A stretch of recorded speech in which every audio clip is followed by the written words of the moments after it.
orang itu memiliki faktor bawaan ya. Jadi faktor bawaan mungkin suka ngomong, suka diskusi, sesuatu yang tidak sesuatu yang monoton itu bagi saya itu kebahagiaan bagi saya.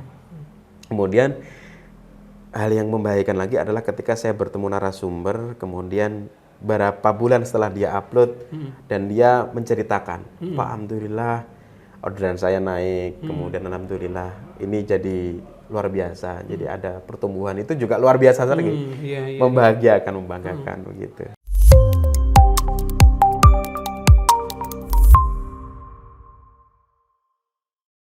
Bismillahirrahmanirrahim. Assalamualaikum warahmatullahi wabarakatuh. Alhamdulillahirabbil alamin, para pemirsa dan juga pembaca channel Majalah Shahid atau official Majalah Suara Hidayatullah dimanapun berada. Pada hari ini alhamdulillah channel Majalah Shahid bisa bersilaturahim. Nah, kami ini sekarang sedang berada di studio channel YouTube yang luar biasa fenomenal, membahas tentang bisnis UKM, berbagai bisnis yang tayangannya sangat menarik. Tentu dan namanya juga cukup unik. Tentu para pemirsa dan juga pembaca dimanapun berada sudah pernah mendengar dan sudah pernah menonton tayangan-tayangannya, yaitu channel Pecah Telur. Dan hari ini saya bersama Mas Agung Hartadi. Assalamualaikum. Waalaikumsalam warahmatullahi wabarakatuh. Alhamdulillah sehat. Alhamdulillah sehat. Bagaimana Pak, sehat nih? Alhamdulillah sehat-sehat, senang bisa bertemu Mas Agung. Masya Allah, alhamdulillah. Mas Agung ini apa nih, founder ya Mas? Boleh dibilang gitu. Ya, founder channel Pecah Telur, dan alhamdulillah beliau berkesempatan untuk menerima channel Majalah Shahid. Mudah-mudahan banyak kolaborasi dan informasi yang bisa kita dapatkan. Amin, amin. Mas Agung, Pecah Telur ini kenapa dinamakan Pecah Telur? Wah, nama ini ya. Jadi Pecah Telur itu bermakna begini Pak. Jadi telur itu pecahnya itu bisa dari luar, bisa dari dalam. Ini filosofi dulu. Kalau telur itu pecahnya dari luar, berarti dia itu tidak bisa menahan beban yang timbul dari, jadi cangkang itu tidak bisa menahan beban dari luar. Maka at the end of telur itu, maka dia akan menjadi telur goreng, nasi goreng begitu. Tapi bukan pecah telur itu yang kita inginkan. Jadi pecah telur yang kita inginkan adalah telur yang pecahnya dari dalam. Jadi embrio itu mampu menekan cangkangnya sendiri, dan ketika ada goncangan pun dia mampu menahan beban, sehingga di saat yang tepat dia mampu mendobrak cangkangnya sendiri dan akan menjadi telurnya pecah. Maka di situ akan ada menetas atau lahir. Nah, jadi mana itulah yang kemudian kita bawa ke channel Pecah Telur. Artinya apa? Menetas, tumbuh, bermanfaat begitu. Dan itu sudah dicanangkan sejak awal Pecah Telur ini muncul ya? Iya, betul. Tapi memang secara bersamaan istilah pecah telur itu kan seperti istilah closing sebuah usaha ya? Iya, itu makna katanya. Tadi makna istilah ya. Makna katanya pecah telur itu adalah closingan pertama. Closingan pertama. Dan biasanya itu yang paling susah. Ya makanya kemudian ajang pembuktian kan, closingan pertama itu. Makanya itu kemudian memang core-nya atau bidang liput-liputannya juga tentang bisnis-bisnis. Iya, betul.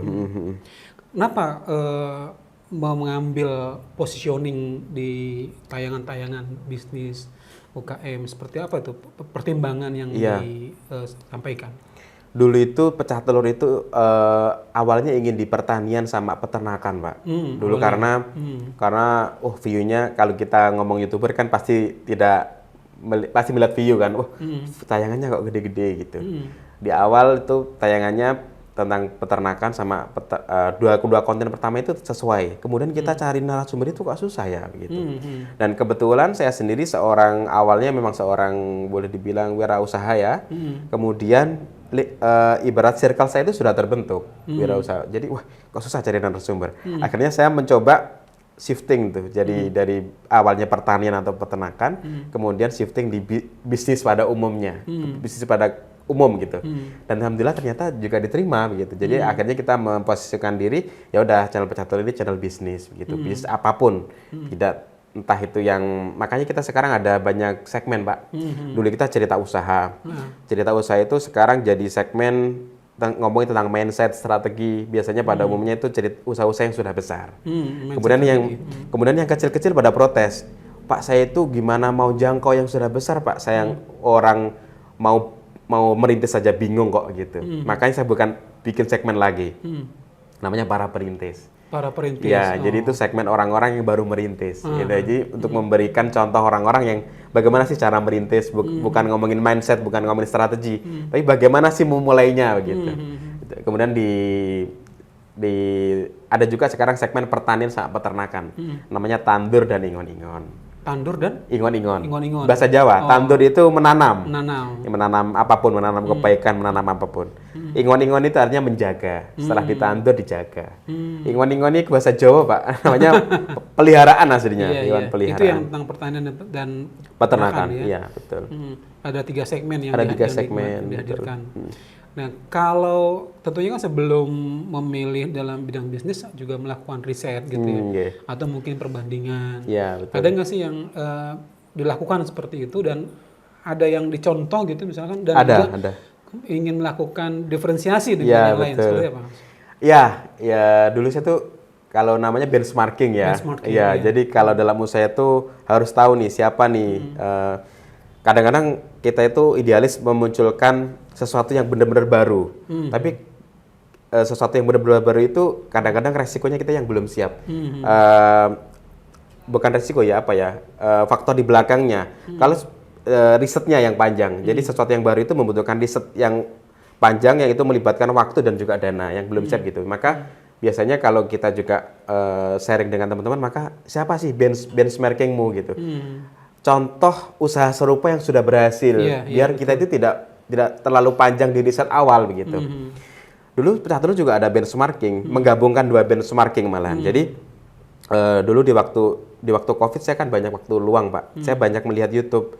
Yang saya lihat waktu itu Cap Capung lah bahasanya. Cap Capung itu channel di Jogja, meliput tentang pertanian sama peternakan. Makanya saya ingin peternakan sama itu contohnya ya? Itu gitu. Cap Capung itu wah kok bagus ya begitu.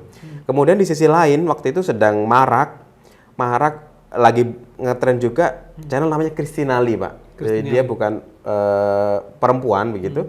Perempuan dia kayak podcast begitu interview tapi pertanyaannya itu dalam gitu. Yang saya kok bagus ya pertanyaannya dalam ya begitu.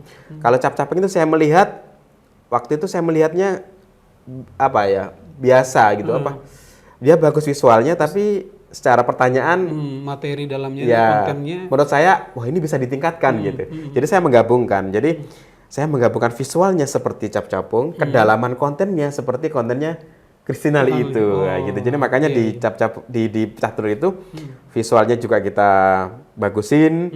Kemudian kedalaman kontennya itu kalau bahasa Bapak tadi human interest ya. Human interest-nya itu kita dalam gitu. Jadi dari 2 itu. Dua itu ya. Iya. Dan kemudian mencari hal-hal lain yang kemudian menjadi tampil beda. Iya. Apa Mas milihnya lagi?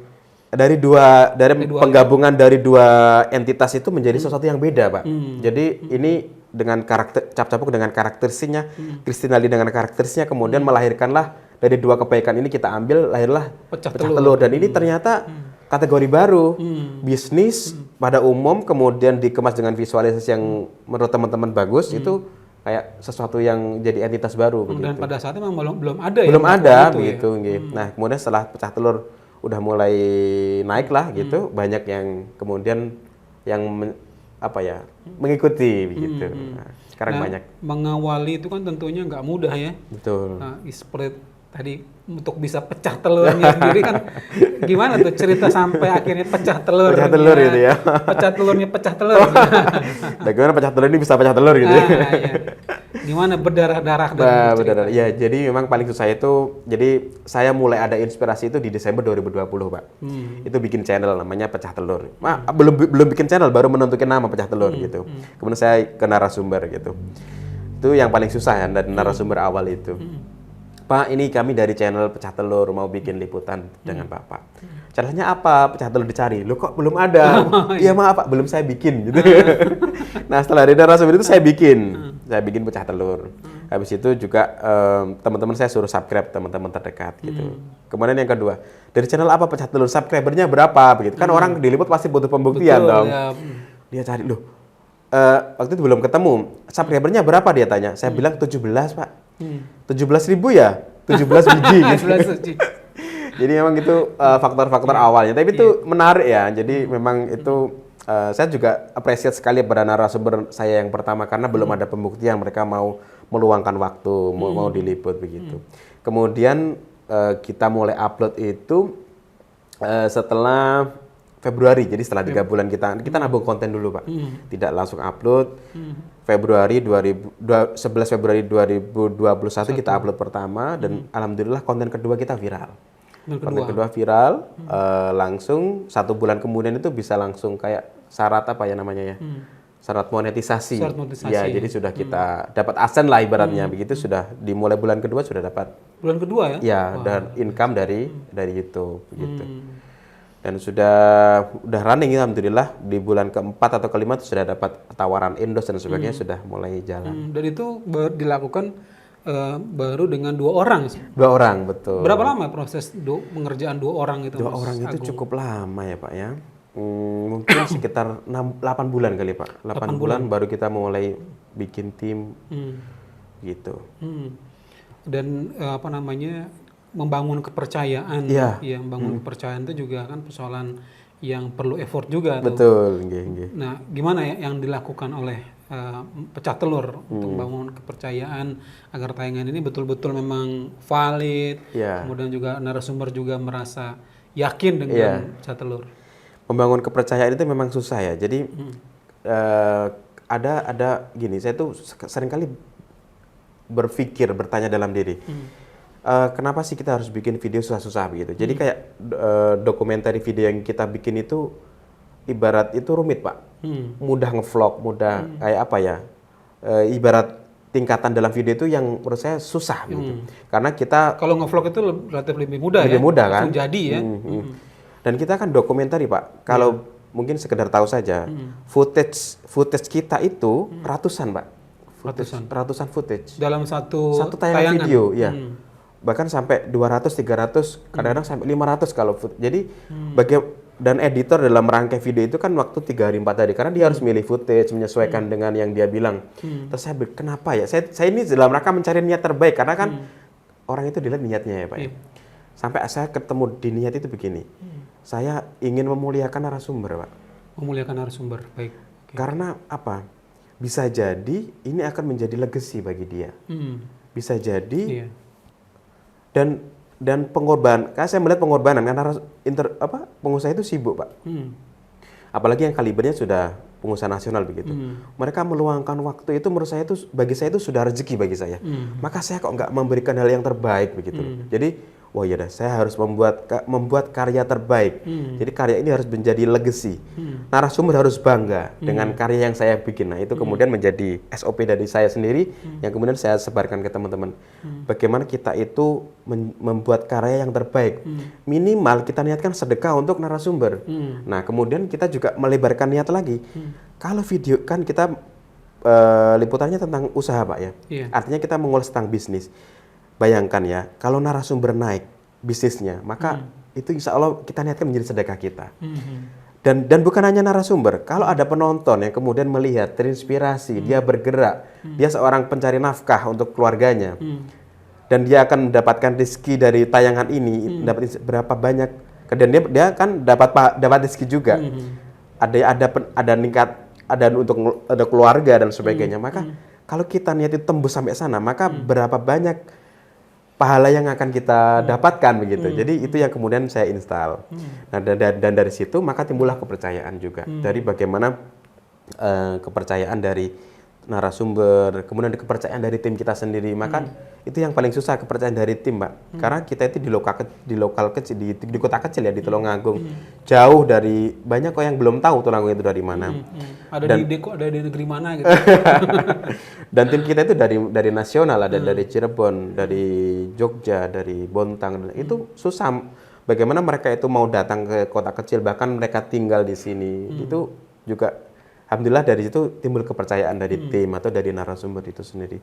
Dan dari narasumber juga akhirnya kita banyak diundang di kota-kota besar di Jakarta, bahkan ke luar negeri juga pernah, ke Medan, ke Palembang begitu. Alhamdulillah dari itu yang kemudian kita SOP-kan Pak, mendapatkan kepercayaan. Membangunnya itu saya kira menarik ya Mas Agung. Karena kan begini, orang biasanya ketika dia main ke YouTube ya, Ya. atau membuat channel, selalu yang jadi pertimbangan adalah patokannya yang sudah besar gitu ya. Apalagi dengan dipublish dia sudah dapat sekian puluh juta, sekian ratus juta gitu. Tapi kemudian Mas Agung menatanya dengan niat yang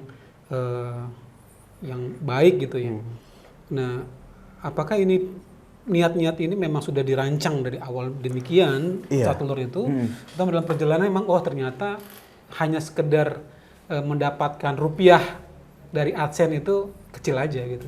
Dari awal Pak, memang saya tuh memiliki usaha yang besar sebelumnya waktu itu.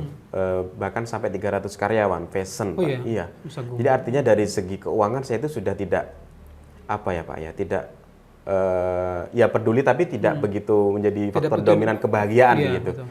Waktu itu saya gini, jadi waktu merintis pun juga gini, andaikan ya waktu itu ya pecah telur ini tidak mendapatkan hasil dari pecah telur sendiri, itu nggak apa-apa kok, saya tetap jalan begitu. Karena memang waktu itu saya tuh butuh kesibukan juga kemudian setelah menjalankan itu juga banyak orang-orang yang terinspirasi, kemudian banyak bisnisnya teman-teman ikut naik gitu. Jadi itu yang kemudian jadi niatan awal gitu Pak. Niatan awal itu alhamdulillah dari awal memang sudah saya tidak mengejar uang di sini begitu. Karena memang waktu itu bisnis saya juga masih sudah ada bisnis gitu. Nah, kemudian kadang-kadang ternyata alhamdulillah Allah memberikan hadiah dengan ini ternyata bisa menjadi sumber income. Dan ternyata usaha saya sebelumnya malah mati, Pak. Mati dan akhirnya menjadi sumber income. Kadang-kadang godaan datang banyak faktor aspek-aspek yang bisa dibisniskan di sini itu. Jadi kadang-kadang cari cuan itu muncul Pak gitu. Kadang-kadang diingatkan partner. Ingat ya, dulu itu ketika kita bikin program alasan utamanya bukan uang. Ya uang bolehlah jadi alasan, tapi itu kayak menjadi faktor nomor kesekian gitu. Jadi apa nih, cari faktor yang lebih mulia daripada uang gitu. Jadi makanya kadang-kadang saya diingatkan partner, gitu. Jadi sekarang kalau saya bikin program maka kalau alasannya uang maka kita harus pikir-pikir dulu. Karena kalau alasannya uang biasanya akan pragmatis ya. Apa aja pragmatis ya. Jadi kayak jadi uang jadi nomor sekian begitu. Apakah kita nggak butuh uang? Ya butuh, Pak. Iya, betul. Butuh, Pak. Pasti butuh gitu. Cuma itu bukan menjadi alasan yang utama. Betul. Begitu. Jadi apa kebahagiaan yang Mas Agung rasakan dan tim ketika tayangan tampil di YouTube? Jadi saya flashback dulu Pak ya untuk menjawab pertanyaan ini. Ini terutama kebahagiaan saya sendiri dulu. Dulu waktu saya di usaha sebelumnya Pak Fashion itu karyawan saya 300 Pak. 300 itu saya ada 5 PH. 5 PH. Jadi konveksi lah bahasanya. Jadi ada 5 konveksi. Setiap hari itu hari-hari saya itu habis untuk ngurusin konveksi itu. Hari pertama, hari Senin itu ke konveksi A. Selasa ke konveksi B, C dan sebagainya. Itu saya menemukan kejenuhan begitu. Kok gini-gini aja ya begitu. Nah, kemudian di pecah telur ini setelah saya menjalani ternyata saya menemukan kebahagiaan. Ketika saya ngobrol dengan orang, saya ngobrol dengan seseorang yang baru, kemudian dapat ilmu itu bagi saya sudah kebahagiaan. Jadi kalau dulu di usaha lama itu saya berangkat kerja itu dengan setengah-setengah lah. Dan sekarang saya tuh mau interview orang itu dengan perasaan bahagia Pak. Misal saya itu besok liputan ke Lamongan atau ke Jakarta gitu.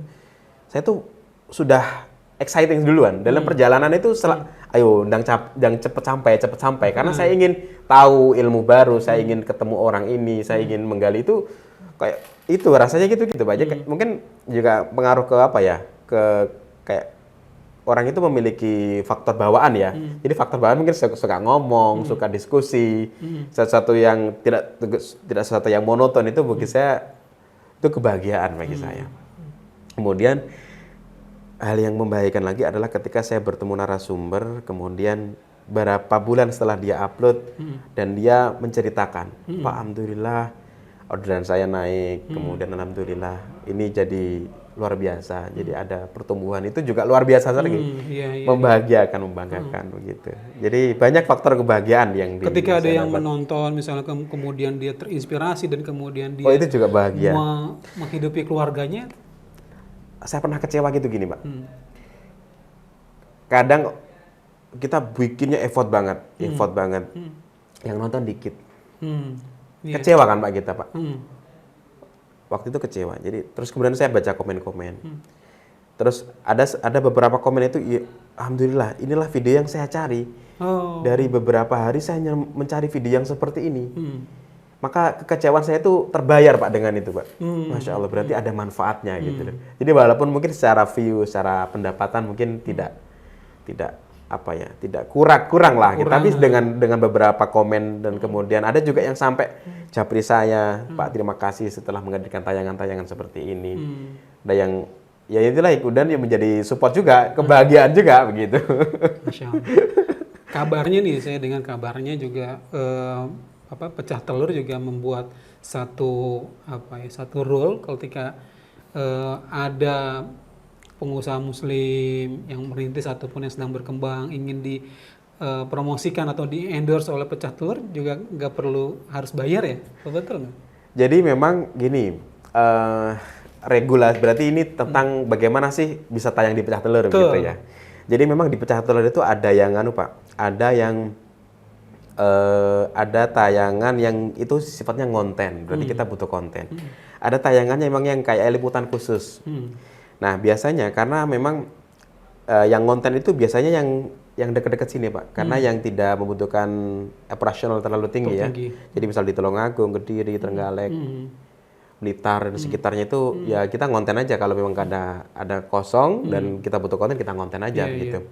Kemudian kalau yang liputan khusus itu liputan yang undangan, misal orang yang di Jakarta, Pak tolong dong, bukan tolong dong ya, Pak bisa nggak meliput usaha kami begitu. Itu biasanya kita sodorkan red card. Ada red card karena apa ya? Perjalanannya jauh, terus kemudian kita timnya berangkat ke sana, di sana beberapa hari dan tentu kita ingin bertumbuh kan.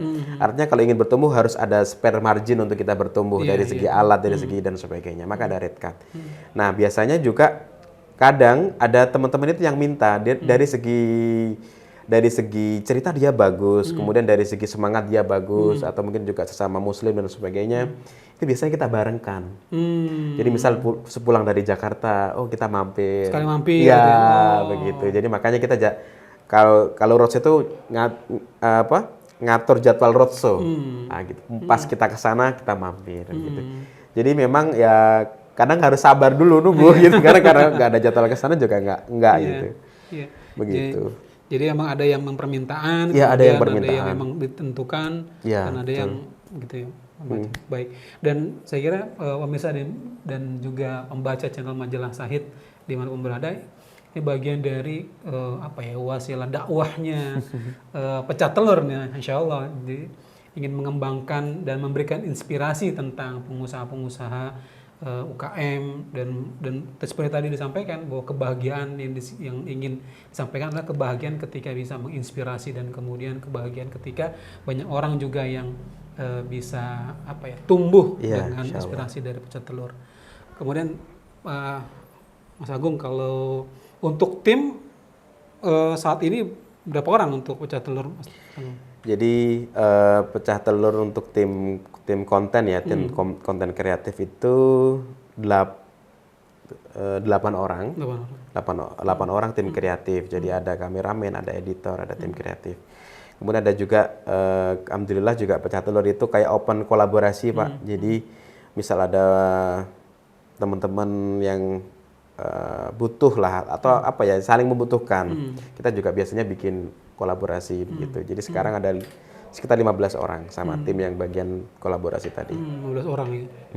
Biasanya ada nggak salah satu bentuk misalnya mengajarkan edukasi kepada ada pelajar-pelajar yang ingin tahu tentang bagaimana secara konten belajar, ada program itu juga nggak untuk followers gitu yang belajar?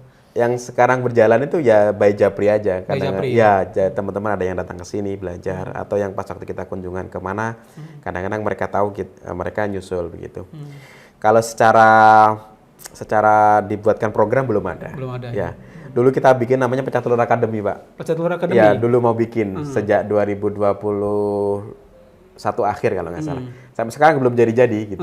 Kurikulumnya belum jadi-jadi gitu. Jadi karena kesibukan ya udah di pending dulu aja gitu. Rencananya memang itu bagian dari edukasi untuk masyarakat edukasi, ya.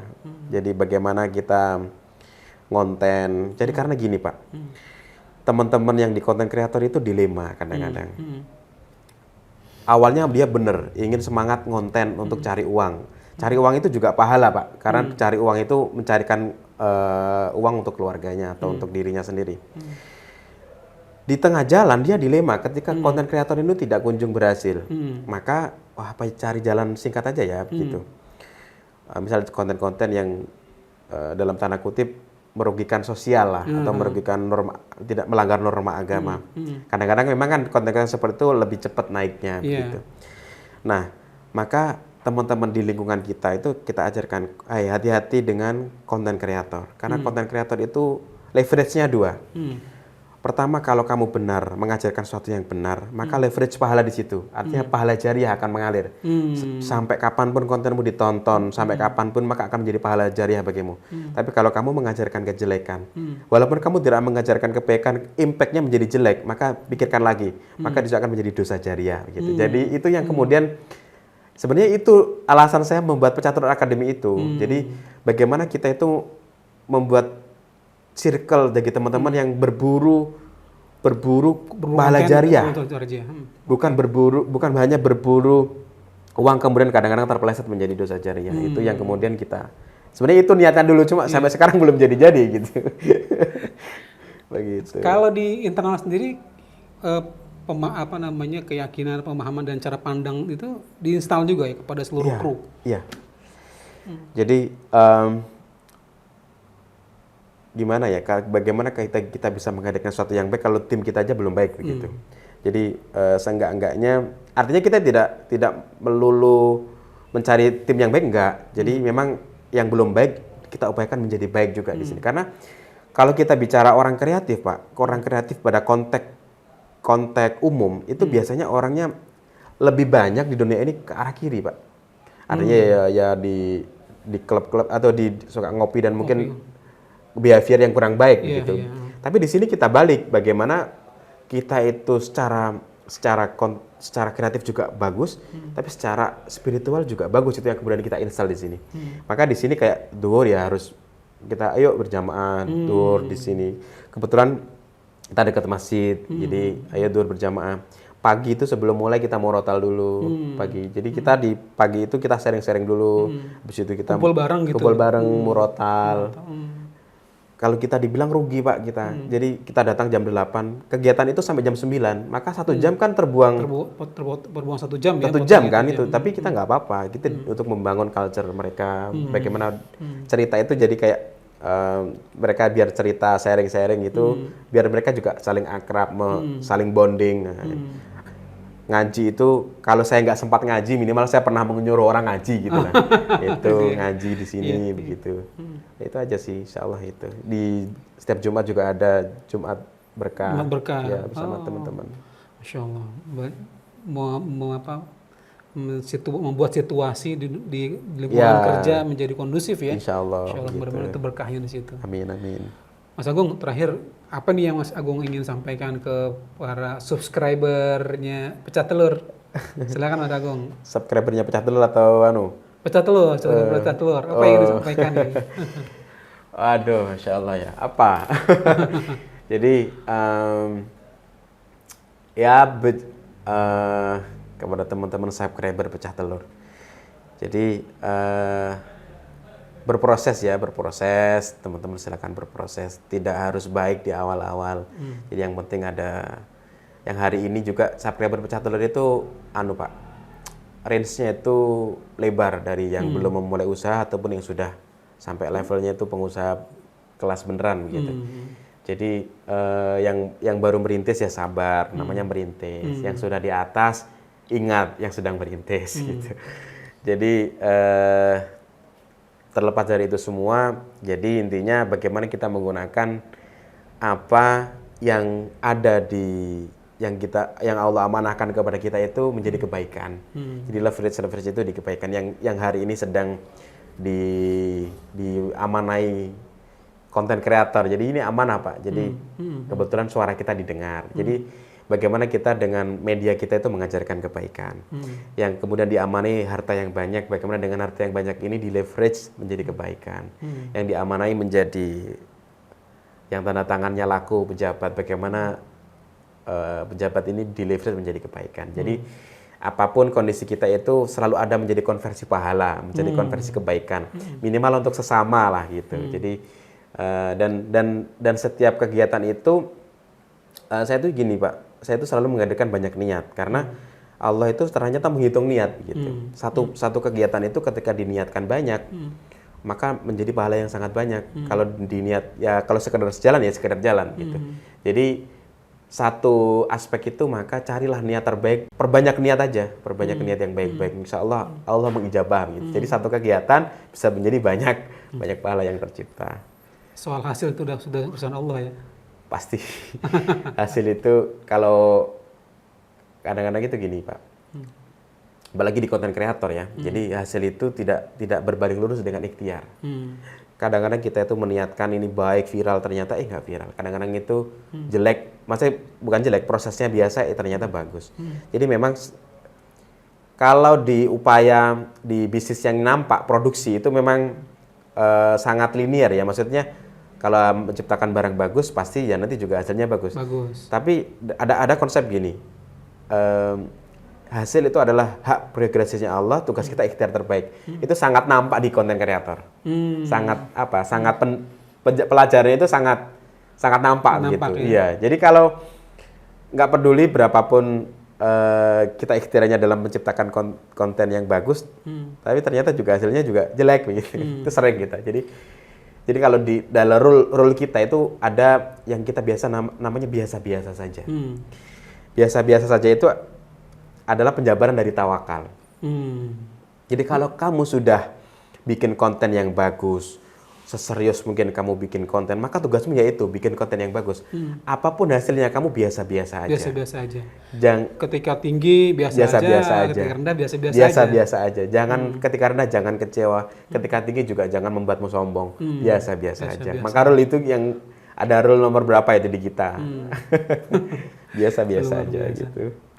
Baik para pemirsa, ada catatan yang cukup di akhirnya tadi Mas Agung sempat sampaikan bahwa konten kreator juga harus menjadi wasilah mendapatkan pahala. Insya Allah. Gitu ya. Kalau sudah wasilah mendapatkan pahala berarti yang ditayangkan membuatnya pun harus betul-betul yang terbaik ya Mas Agung ya. Insya Allah. Tidak sekedar kemudian membuat orang tertawa tapi kemudian tidak ada nilainya apa-apa, bahkan cenderung lalai. Sekali lagi banyak inspirasi yang kita dapatkan hari ini dan terima kasih Mas Agung atas waktunya.